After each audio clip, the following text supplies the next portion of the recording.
Ladies and gentlemen, usually I do an intro, but I'm going to leave that up to Andrew Wilkins, the CEO of Ascend Engineering. He absolutely nailed it, so I'm going to let him do that. But I did an interview with him. I honestly cannot be more grateful for the opportunity. This was an incredible interview. It was loaded with a ton of information. It encompassed everything drone related, from engineering to package delivery to just regulations and everything you can think of. It was in this interview. I honestly, again, Andrew, I cannot thank you more for your time and just giving me the privilege to interview you. It was so awesome. So, I'm not going to hold you up any further. I suggest you stay tuned for this interview.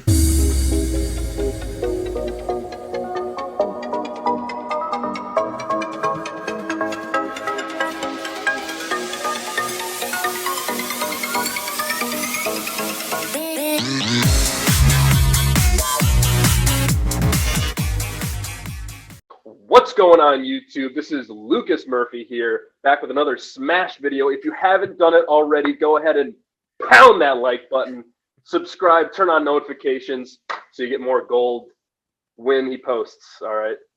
That's awesome, man. Let's go. Now you got me hyped. I'm ready. There's a wall back here. I'm about to run through this thing. Let's go. Yeah, dude, I'm ready. We're talking about, this is my favorite thing to do. We're talking about drones, and you actually want to listen to it, because usually when I'm trying to tell my girlfriend about this stuff at all, she's like, she doesn't want to hear it. So Oh, for sure. Yeah. When I talk YouTube in general, like my wife's like, so yeah, this is even just an opportunity to talk to you, man, and for sure. So let's jump right into this. So that's perfect.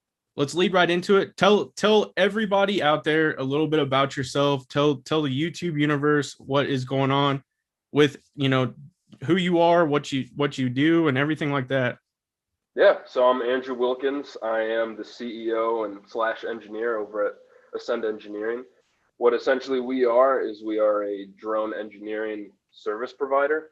So essentially what that means is, like, let's say that you want to have drones like scan your house like every day and, like, give you metrics on all this stuff, or like have it do some custom job, but you know nothing about drones, right? You don't even know, like, what drone should I be using? How does it, like, talk to the back end? Like, what's the software? We essentially handle all the engineering for you. That's what we do for our clients, is like we build these custom engineering solutions.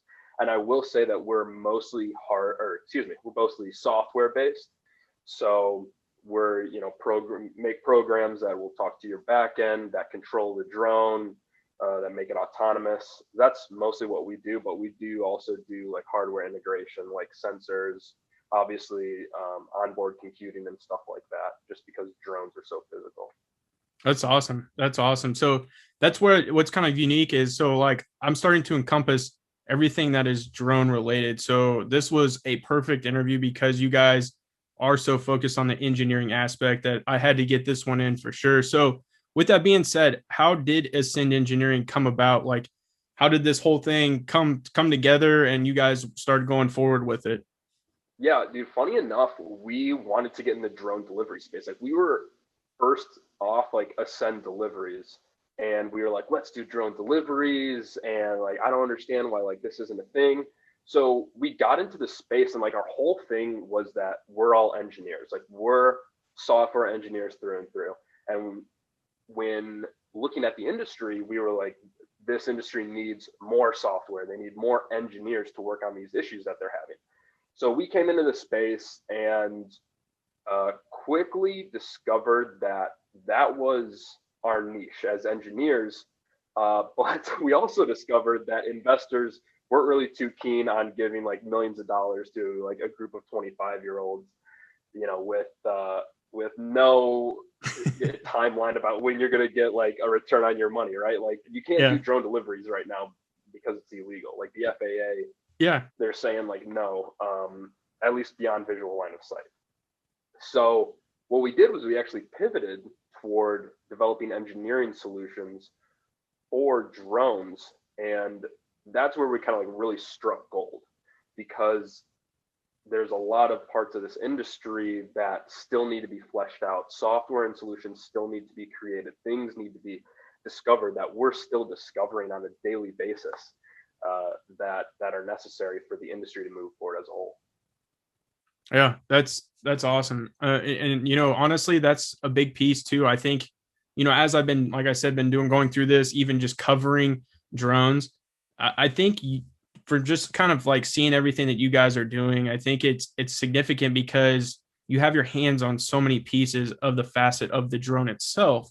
Where even in the conversation I had yesterday with a drone company, they we were talking about how some companies just solely focus on one aspect. And I think the ones that are truly going to have an impact and be very successful are the ones that kind of have their hands in different avenues of the drone and make that whole entire sector a success. So that's absolutely awesome. Love to hear that, man. I really do. So from a software engineering standpoint, do you guys offer, partners or what do you offer your clients from that aspect from an engineering standpoint? Yeah, I mean, it is like the engineering solution. It's like the code. Like, let's say you wanted to make this drone solution, right? You're like, I have an idea. I got a little bit of money, since we don't run on dreams and Yeah. IOUs, and people have tried, but so then you would come to us and basically, I want to do this with a drone, and we say, perfect. We have a guy that will basically provide you a drone. And what we can do is we can, with software and our sensor integration, build that dream for you. Like, hey, I want on my phone, the drone to tell me every 5 minutes exactly where it is and what it's doing and its health and its battery percentage and stuff like that. Or, I want it to communicate with my back end over LTE. Like, I want it to be scanning and using machine learning. So a lot of these things are software based, but it is that engineering service really is what we are selling. So our whole thing is to make your drone dreams come true, right? That's awesome. Yeah, that's really cool, and that's what's unique because everybody has different needs. So I'm sure you've seen some crazy wants and things like that. So that's pretty cool. So now kind of shifting gears a little bit, talking about the hardware aspect, the hardware engineering. So from a hardware perspective, what does Ascend focus on most, or do you cover majority of what is asked? Right. So from a hardware perspective, it's not like we are actually like building custom drones. Mm-hmm. Or it's not like we're building drones from scratch, I should say. We're essentially taking third-party drones and using those. And that's what's great about what we do, is that everything that we do is hardware agnostic. So if you want to have like a small drone, and we have clients that have small drones that fits in the palm of your hand, and you want it to do XYZ, we can do that. If you want to have like a heavy lift drone, in the background right there, Uh-huh. that can lift kilograms and fly for a longer distance, like that is completely possible. Our whole idea is that these are going to be like robots that are in the sky, or Mm-hmm. that can actually do real world jobs instead of just take photos. And in order to do that, you need to have a solution that can be put on all different types of hardware. So most about what we do is making sure that we can get the right hardware, and that we can essentially engineer your solution on top of it. Okay. Awesome. So that leads me perfectly into the next kind of segment. So I would assume you guys are continuously pushing the envelope on when it comes to the hardware side of things, like seeing what you're capable of doing, Right. always seeking new and seeing what is possible. Or do you focus on like what is truly developed like currently and trying to continuously make what is developed better? Yeah, it's a little bit of both, Okay. because we get engineering solutions, and it's amazing how often something that seems simple on the outside can be complicated on the inside. Mm-hmm. And with these things, I mean, they are, I want to phrase this correctly. These things need to be safer than driving a car, Yeah. when they're flying through the air. And that needs to be at the forefront of everything that we do. And it is. Yeah. So pushing the envelope isn't always like the best when creating new things, Yeah. especially when safety and regulation should be, at the forefront of your mind, and honestly, something that's going to push this industry forward. Yeah. Because, if a drone falls on, a grandma walking down the street delivering cookies, that's not going to fly. Correct. And that's something that we ensure that is built into our systems, these redundancies, to make sure that these things are safer than somebody driving a car. Yeah. So it's a little bit of both, but we also do cool stuff where we like push the envelope, where we say like, well, what if we could do this, and what if we could do that, and we go out into the middle of a field and try it out and crash a ton of drones, and then go, all right, that didn't we're going to go back to the drawing board. But it's really making sure that these things work correctly and have redundancies and fail safes is where a lot of our focus and attention is. Yep. I completely understand that, because it seems like anytime I cover, an article or a company, at some point you're going to come across where the emphasis is on safety. And I completely understand that. Anytime I've done an interview, anytime I've done a video related to drones, like I said, you come across where literally they're like, we're trying to make this as safe as possible because we don't want them to go rogue. We don't want them to do damage. We want people in the community to, have faith in these, the drones doing deliveries or whatever they're doing, because that is the public perception. And the more the acceptability happens, then the quicker and probably the more we're going to see that happen. So we'll talk a little bit more about public perception and things like that as we get going. But I completely understand when you're talking about a safety aspect for sure. So what is a typical day like for a hardware engineer, or what is going on a typical day with, Ascend Engineering? What do you guys got going? Yeah, well, I'd say, I wake up about 2 p.m. I get the women out of my bedroom. I'm like, you guys got to go home. I clean up all the champagne bottles. A typical day. We're engineers.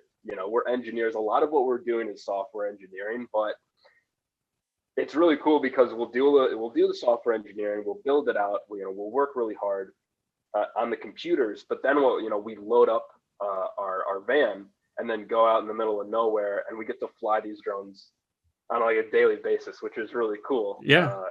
Because it's like, I can't believe this is my job. And sometimes stuff doesn't work, and then it's like, yeah, I hate that this is my job, but you gotta love it. Most of our time is spent like programming on the onboard computers for the drone, and then going out in the field and testing it and making sure that it's strong and it's exactly what the customer needs, and there's no interference, and hey, what's the drone doing, taking down data. So that's kind of like what our day looks like. And we pride ourselves on not being a 9 to 5 company. It's more like 9 to 11:30. Yeah. But that's what it. But when you love what you do, it doesn't really feel like work. Yeah. No, I can attest to that, and for sure. Like doing this, I completely agree. I do have a 9 to 5, unfortunately, and I go to work 9 o'clock, get home around 6 o'clock, and then spend time with the family, and then it's time to grind on the YouTube. And I love every bit of it. And like you said, it does not feel like a job because it's a pure enjoyment. So I can completely understand that for sure. So drone, we're going to kind of switch gears again. We're going to do a little bit of drone delivery engineering. So drone package delivery is approaching, and a lot of people and companies are preparing for this style of delivery. You're seeing it everywhere. Can you talk about package delivery from an engineering perspective? Like what kind of is going into, obviously we'll talk a little bit about Valkyrie and stuff, but like getting it to deliver the package, but then maybe for it to deliver to a specific area, doing all that type of stuff. What do we got going on with the engineering aspect?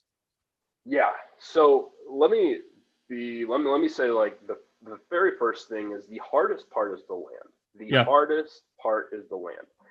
The biggest advantages that drones have over cars right now is that you are working on a 3D plane. Like, with autonomous cars, you're driving around, some kid just ran out in the middle of the road, even though you have a green light, you got to be able to detect that. Drones don't have that problem.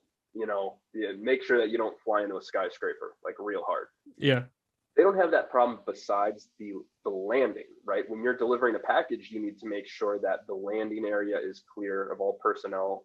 What if a dog runs underneath? You need to be able to detect that with image recognition and deploy some evasive maneuvers. You need to make sure that you are on target, especially on the Valkyrie mailboxes. You need to make sure that you have inch precision to get down there and deliver the package, because if you're wrong, things go sideways quick. Yeah.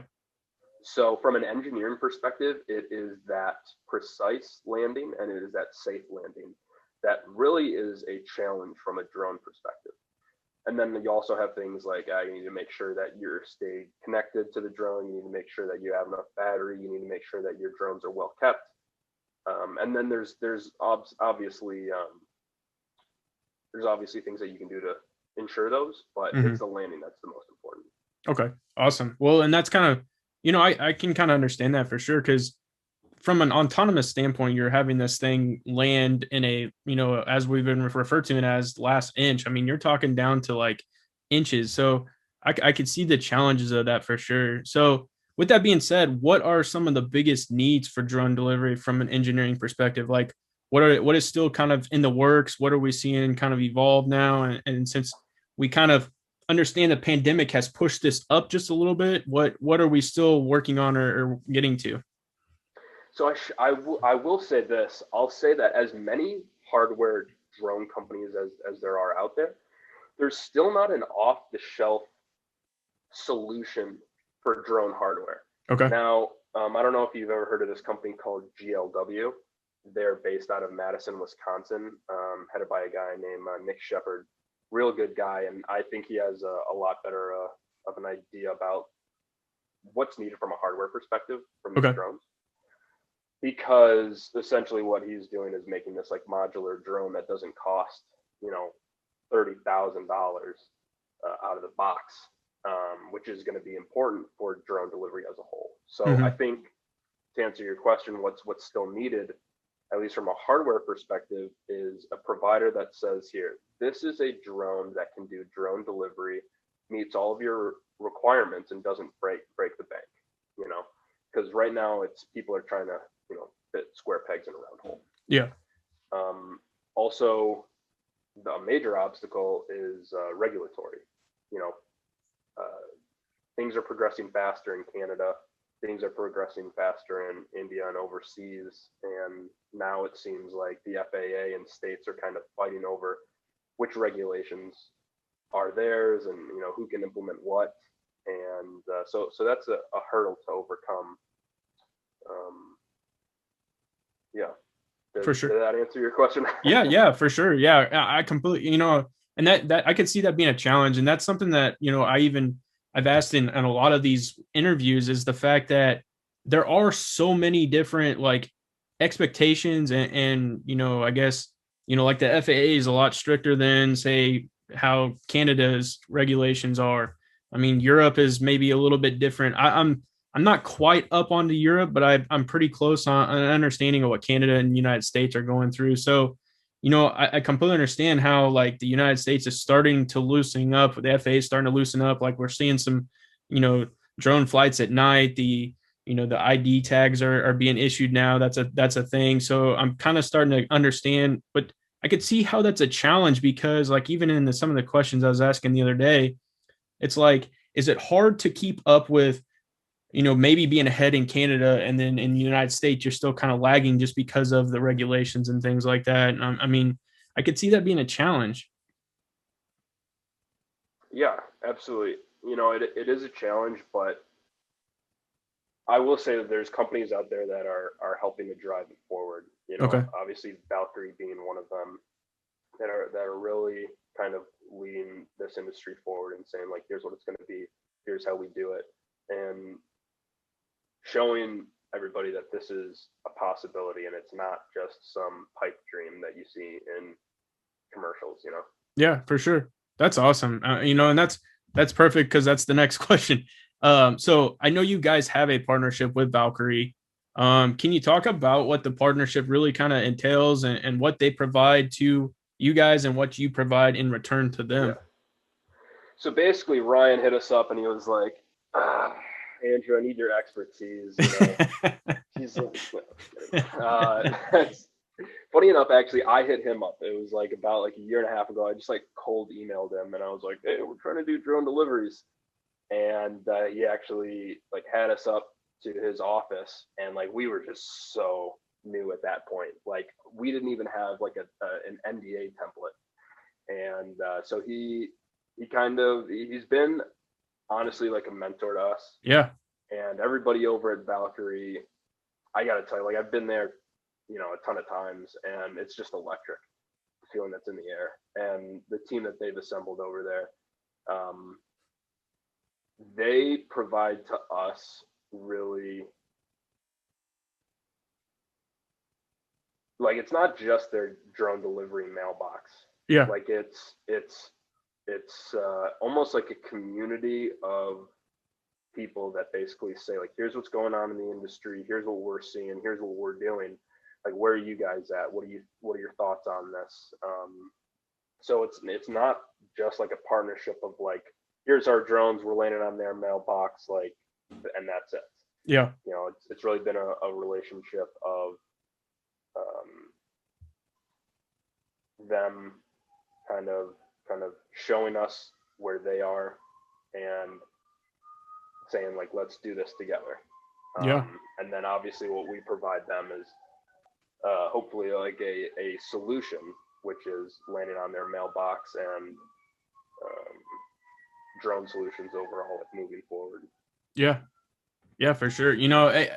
I did the same thing. I mean, I'm just gonna be honest. One night I was working an overnight shift, and I was like, you know what? I feel comfortable enough now where I'm at in YouTube.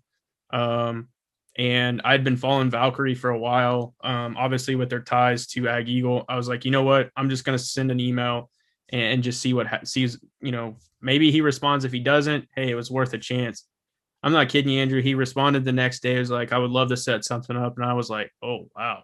Like, oh, I guess I got to start coming up with questions, and I got to, and I told Ryan, I was like, man, you were my first interview. And I was like, it was amazing. It truly was. And I think Ryan's a tremendous person. And I think what Valkyrie's doing is awesome. So, yeah, for sure. That's awesome. You guys are partnered with him. I bet it's awesome. So, yeah, no, yeah. Yeah, go ahead. It really is.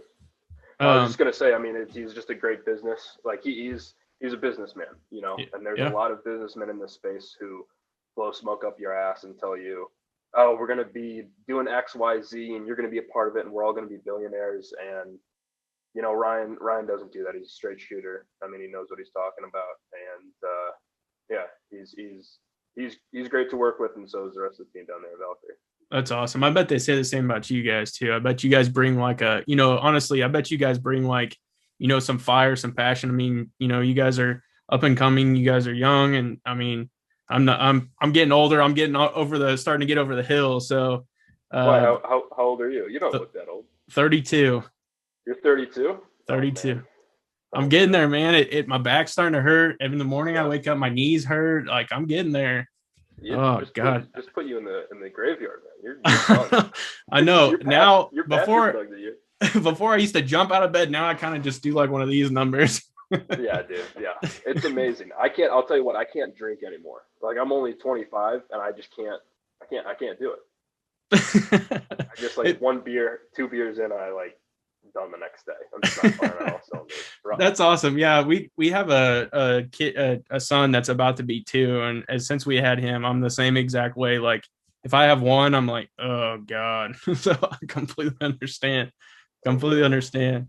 So, well, with that being said, you guys, I'm not gonna lie, man. I was at work and CNBC Fox Business was on, and I look up, and they're doing a drone delivery. Grady Trimble's on there, and they're talking about, and I'm not kidding you. I was like, that's a Valkyrie box, and that's Ascend Engineering doing the delivery. How pumped were you about the opportunity? Have you gotten, a lot of people interested in you since that? Like, what's going on with that? Yeah, that was an interesting day. Ryan invited us down, and he was just like, hey, can you be like here Thursday? We're gonna have a camera crew out. So I was like, yeah. He's like, if you can bring a drone, that'd be great. So I was like, all right, perfect. So we show up and we have the drone, and I think it was just kind of like a way to bring us in and introduce us to the camera crew, or Grady, and basically get some B-roll footage of the drone flying around. So, but during like a commercial break or in between shots, we went out there and I was flying manual on the sticks over. It's using our own essentially like proprietary software to make it easier to just control the drone and be more precise. It's like on an Xbox controller. Yeah. So I landed on the box and released the package, and Ryan comes out and he's like, "Can you do that on live TV?" I'm like, "Yeah." And so like I like did it like twice, and then all of a sudden we're on live TV, and he's just there, and I hit the autonomous land, and it lines up, it comes down. I'm on the sticks to make sure that it doesn't fly off any wild way, and yeah, it worked out perfectly. It was incredible seeing it on live TV, and we were all super excited. I think what's incredible from that too, and I've talked about this multiple times, I don't personally feel that like the overall acceptance of drones is really truly there yet when it comes to a person, like just a normal person. And so you could even see it in Grady on TV. He was just like, did that just actually happen? This box literally just dropped it down through the elevator system. It's in the mailbox, and here it is. Like his excitement was there, and you could see it on the opposite end too when they went back to to wherever they were, and the guy that was doing the actual thing was just like, wow, like drones are happening. And so you can start to see more and more people becoming accepting of that. So with that being said, like what do you feel like the public perception is? Like obviously you guys are in Chicago, I'm out in the middle of nowhere, I live in Kansas, I'm literally cornfield around me everywhere. What is your public perception like for drones, do you think? People are excited when they see them. People are excited when they see them, and it's still a novel thing for Yeah. people. When you talk about drones doing more work on a ubiquitous basis, I think that it starts to freak people out, honestly. Yeah. I think that if you can't see the person flying, you think, what is that thing doing there? So I think it's novel up to a point, and people think they're really cool up to a point. Mm-hmm.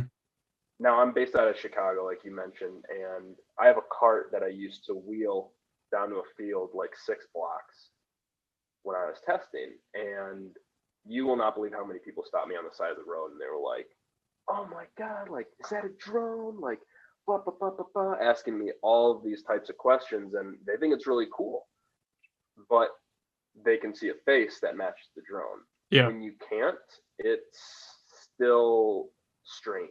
And I think that's a big thing that we need to address, and like the industry needs to address, and we need to make sure that we let people know, like, these drones are here for good. Like they're here to do work that we couldn't do without them. Mm-hmm. They're here to do work to make things safer, and to really push forward not only our productivity, but also like the country. Yeah. Like, for example, let's say that you have a retiree that wanders out of the retirement home in the middle of winter.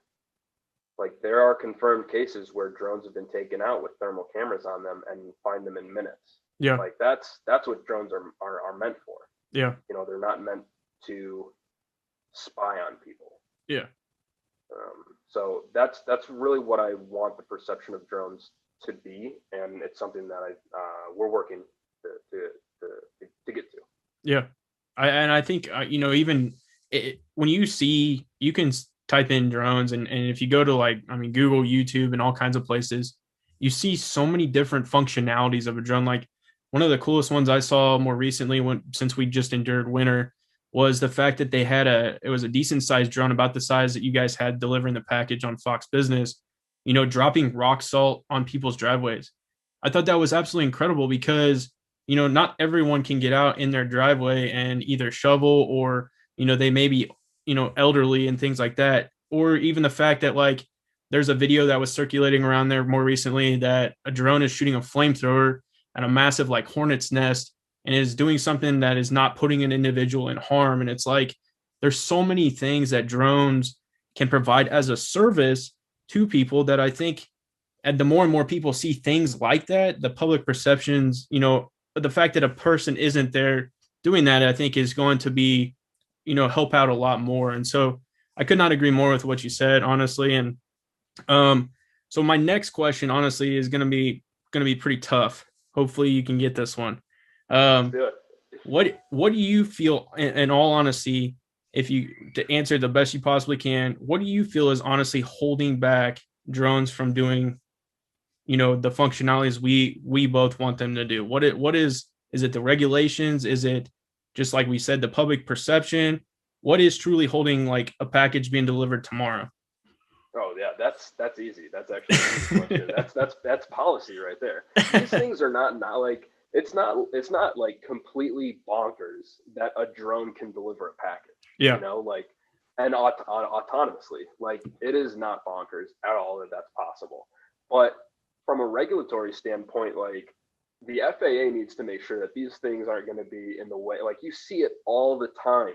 Some all right, we'll keep it PG, but like some dude, somebody like flies their drone, and it almost like flies into a Boeing 747, or like it gets caught in, like, like a fixed airplane hits it or stuff like that. So these are things that the FAA is rightfully concerned about, but it's regulatory. Mm-hmm. From a technology standpoint, easy, but from a regulatory standpoint, things are moving at a snail's pace. Uh, there's some good reasons for that, and there's some not so good reasons. I think that it's imperative that the industry stands together and says, like, here's where we want and we need to go. And Mm-hmm. we're seeing that from reactions from the remote ID legislation, if you can call it that, out of the Yeah. FAA. We're seeing pushback from, people like Google Wing and other people. You can submit a statement. But I think that it is moving in the right direction. But, I can't fly my drone beyond visual line of sight and deliver a package tomorrow. So, like, that's the next hurdle to overcome. Now, obviously, that there's like some places, and there's some companies that are pushing on that Mm-hmm. are saying, like, no, we can do this, and here's where we want to go. But it takes time. Yeah. Okay. Well, and that's kind of, do you feel that, like, people who are getting the 107 and maybe are demonstrating on a regular basis, even though it may not be going beyond the visual line of sight, if they can show consistency at delivering, pharmaceuticals, a sandwich from Jimmy John's or whatever, if they can continuously show success, do you think that will help with anything at all? Or is it the FAA is literally like, hey, we just need this, we want this to be accomplished? Well, here's the thing, I think that you mean like showing drone delivery. Like, if you have your Part 107 and you make a delivery with your drone, yeah, I think obviously that's going to be better for the industry and basically show, like, hey, like, we're doing this. Yeah. But, the whole objective with drone deliveries is to do this autonomously and then ramp up volume from there. Yeah. Like, once you get the first one in the pipeline, that's great, but then you have to ramp up. Yeah. And then, so that requires things like making drone highways, unmanned traffic management software that can basically talk with a ton of different drones from a ton of different companies and say, you are clear to fly in this airspace. Yeah. And to ensure that if a drone flies outside of that path, that there's safeguards in place to say, all right, nobody else fly in this area. We got to make sure that this drone is locked down. You are creating a highway of the skies. Okay. So I think it's great that you can do drone delivery manual right now with the Part 107. But the total dream is to be able to have these things do it completely autonomously, and ramp up volume from there. Do you think do you think like companies obviously like Amazon who are just massive and have been working on this for a while, even like Google, do you think that they really have some press when it comes to like putting some pressure on the FAA since they've been I mean those are large companies that have lots of money that are going through the 135 like I mean that's not an easy task by no means. So do you think that they're like, hey, look, we've shown and we've demonstrated your stuff, like let's go, like let's get this done? Do you think that's happening or They like to keep their stuff super secretive. They won't even say like the address where they're working on this stuff. yeah, From a perspective, like, I mean, I don't see why they wouldn't be, but at the same time, you got to look at those companies and not to knock anything that like Google or Amazon is doing. That's the last thing that I want to do. But if I was Amazon, I would say we would love to have this type of legislation and we would love to have these things passed, mm-hmm. but only for really us. You Yeah, know, you yeah, have to have a certain amount of time on this and XYZ. I don't know if it's going to be like opening up the floodgates if they're putting pressure yeah, or lobbying for anybody, but I would imagine that they have a voice. yeah. But at the end of the day, the FAA needs to make sure that's safe. Correct. And the only reason I asked that is because the biggest push, obviously, for drone package delivery is the fact that it's time efficient, it's cost efficient, and that's a big piece. Is the fact that it's saving a lot of money. And so I wonder. I mean, I don't really wonder. I probably know that they're like, hey, look, we can save this much or this amount of money long term if we really start doing it this way. And so I'm wondering if at some point they're like, hey, we've done everything you guys are wanting. Can we get this thing rolling? Can we get the ball rolling so we can start doing package delivery? Like, and I just was always kind of curious about, I always try to ask those questions because it's you guys are in it every day. So Yeah, you'd hope that they would be, but honestly, like they keep things so buttoned up over there that it's hard to it's hard to get in the door or even yeah, to hear about it or anything like that. no, I completely understand. Obviously this isn't necessarily related to you guys, but I'm a big Ag Eagle person, and a big part of my channel is Ag Eagle, and I constantly am 100% believing that Amazon is the partner for sure.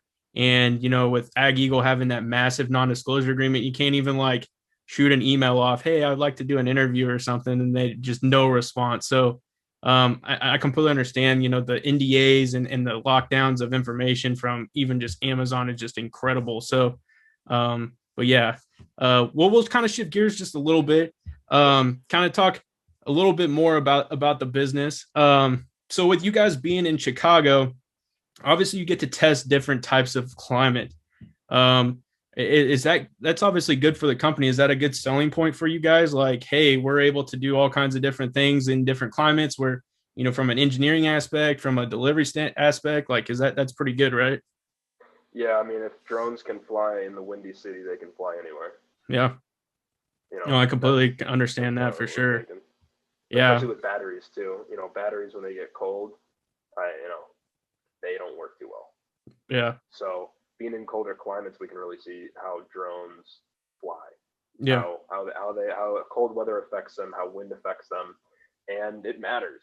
Like we saw as the seasons changed, that our autonomous landing algorithm, its precision changed as well, simply because of the cold and the wind. Yeah. So just having that on our radar and being able to test in those conditions, I Hmm. see that as an advantage. Yeah, for sure. Okay. Well, that's I like to hear that because obviously, like, some people are testing in warm weather climates, and that's all they're doing it in. And a lot of the time you get to see that perfect scenario where people are like, hey, this package was delivered. It's like 75 degrees, no wind, like nobody's even around, and you see it being done. So it's always good to hear testing being done in all climates, all elements, because I know that's a big piece for at least investors in businesses like drones, because they want to hear the capability. So I definitely wanted to ask that question. Yeah, absolutely. And these things have to work 100% of the time in all different types of conditions, and you want to make sure that you test every single edge case Yeah. when you are building this out. I mean, that's engineering 101. You need to make sure that you're testing the edge cases, so when things go sideways, your solution is going to be able to withhold the storm. Yeah, for sure. Okay, well, the final question right now is going to be, what do you guys got working? What are you able to talk about? What can we expect here in the coming months? Got any surprises or anything like that?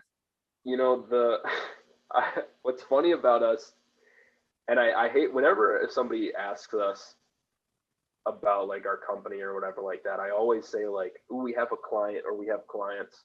And the reason I don't name drop is because the thing about our clients is they don't want people to know that we're doing engineering work for them.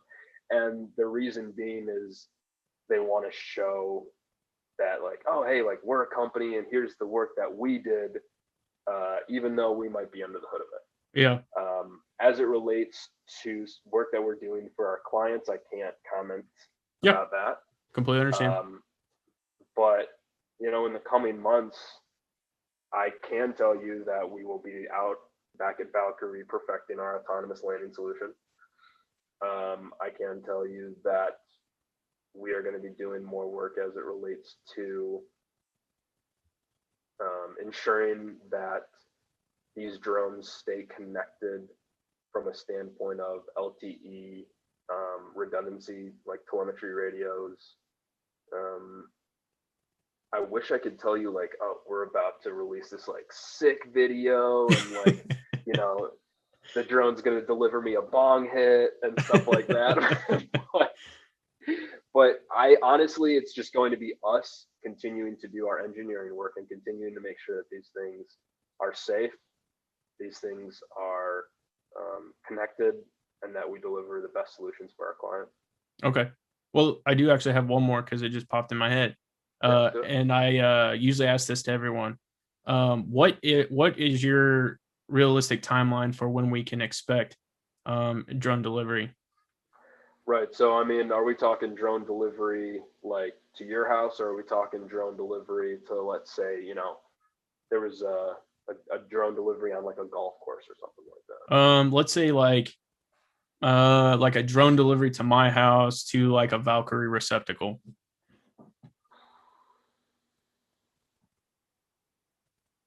Honestly, I think it's sooner than you think. Okay. Let's see what I can say here. Well, let me ask you: is this again? Is this just like? I mean, everything's probably in place. Is it just regulations? It is a lot of regulations. Okay. It is a lot of regulations. There is some tech. There's nothing from a tech perspective that's holding this thing back. Okay. There's nothing from a tech perspective nothing needs to be invented. There's everything from a tech perspective is there. It is all regulation that needs to come through, but it's also like the iterative testing that needs to ensure, because like I said, when these things go sideways, they go sideways quick. Yeah. So through iterative testing, you ensure that doesn't happen. Now, like from your specific house to a Valkyrie mailbox, I'll probably, because you live in what, like a residential kind of area? Yeah, I would say a decent, there's tons of like open air, but yeah, I live in a residential area. I'd probably say 2 years. Okay. 2 to 3. Yeah, and that's been pretty consistent with most of the answers. I mean, that's would you say if let's say the pandemic didn't happen, you think it'd be a little bit further out? Or does that have any role on it? It brought a lot of attention to the space, I will say that. Okay. But like I said, iterative testing takes time. Yeah. Iterative testing takes time. This industry has not been hit as hard as other industries from a perspective of investor money and from attention. You can make a case for, hey, this is something that actually has merit, as compared to like, oh, it's like a flower delivery startup or something like that. Yeah. Actually, that's like a pretty good for pandemic, but like it has more merit than other types of businesses in the startup space. So I don't think that timeline has honestly changed a lot because of the pandemic. I just think that it's shown a little bit more light on how great of a solution this is. Okay, perfect. Well, Andrew, man, I honestly I can't thank you enough for coming on for doing this for me and Yeah. being part of the channel, man. And first of all, that intro that still got me hyped up, man. Let's go, let's go. I may have to have you like actually film one and send it to me so that I can slap it on at the beginning of every single one of these. So You know, I just try to bring as much. I'll tell you what. I have COVID right now, and yeah, I had a lot of coffee before this interview, so I could I wouldn't fall asleep halfway through. Man, this disease is no fun. well, man, I saw you post that the other day on Twitter, man. I feel for you, and I hope you get better for sure. So Well, thanks. I mean, the worst part right now is I can't taste my food. It's like the one thing that's like a break in the middle of the day, like dinner. I can't even taste it, but it is what it is. Some man, people have it a lot worse. Some people have it a lot worse. yeah, I hear you. Well, again, man, I appreciate it, and thank you. Yeah, man. Of course. Thanks for having me on. Yeah.